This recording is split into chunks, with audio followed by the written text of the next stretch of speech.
Ako si Josh. At ito ako, nagmamadali kasi late na naman. Hey guys, malilate daw si ma'am. So, pinapauwa niya yung attendance na maaga. Taas niyo na lang kamay niya pagka natawag kayo ha. Contado, Estel, Bio, Garcia, Betache, Present! late ka na naman Betache. Sorry na traffic po kasi press eh. Puro na lang traffic. Mabuo ka na. Next time, ma-absentan na kita. Sa dami-dami kong late, unti na lang, kota na ako kay Press. O pre, late ka na naman. Pangilang traffic excuse mo na yan. Ewan ko rin nga eh, di ko na rin nabilang. Pero okay lang yan. At least, ang goal natin, hindi bumabagsak. Siguro walang grades yung attendance. Hindi ka siguro papasok, no? Syempre papasok pa rin ako. Para sa grades nga lang. Sus, kilala kita eh. Sige nga, matanong kita. Oh. Para kanino ka bumabangon? Siyempre, para sa pangarap at sa pamilya. Mali ka eh. Ang tamang sagot dyan, Oh. para sa baon. O bakit? May mali ba doon? Tara na nga. Pero ang di alam ng iba, working student ako. Si Gian lang ang may alam.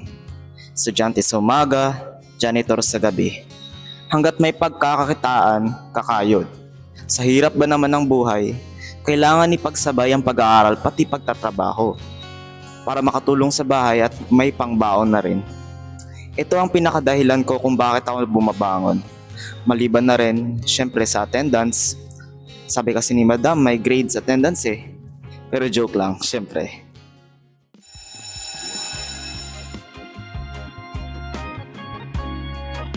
Pre, tingnan mo, taas ko. Grabe ka, buti ka umabot. Tinan mo sa akin. Weh, di nga. Sandali lang.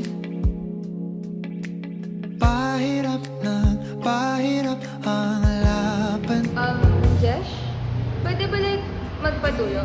Libre na lang kita sa kantin mamaya. Pre, nabuburaot ka na naman na. Ano ba yan? Sure, walang bawi yan ha. Oo nga, lilibre kita. Basta, turuan mo ako ah. Sige, tara na. Pre, sira ka. Sumama ka na lang po, libre na nga yun. Pre, hindi ka lang pala para sa grades pumapasok para din mamburaot. Sa totoo lang, iba-iba tayo ng dahilan para bumangon. Yung iba, para sa kanilang pamilya. Yung iba naman para sa pagkain. Ako, para sa grades. At libreng pagkain. Kaya huwag kang mag-alala kahit gaano kahirap ang buhay. Basta, may sipag ka at pagtsatsaga, mapapasayo rin yan. Can you please introduce yourself? Hello po, mainit at makakabataang araw po sa inyong lahat. Ako po si Brenchiser G. Guzman from BS80 1-1. Hello po, my name is Max Angelo J. Basho from BSAT 1-1. I am Enrico from BS80. Ako po si Kevin from AAMT 11. Para saan ka bumabangon? I think gusto kong sabihin para sa sarili ko. I realize na lahat ng mga pangarap natin, passion, even our family members na mahal natin at sinusuportahan tayo sa ating mga endeavors, it all roots from ourselves. And it's time for us to actually acknowledge kung gaano tayo kahalaga araw-araw at kung bakit dapat natin ipaglaban ang mga pangarap natin para sa sarili natin. Bumabangon ako for my personal dreams and aspirations, specifically in my dream to become a pilot.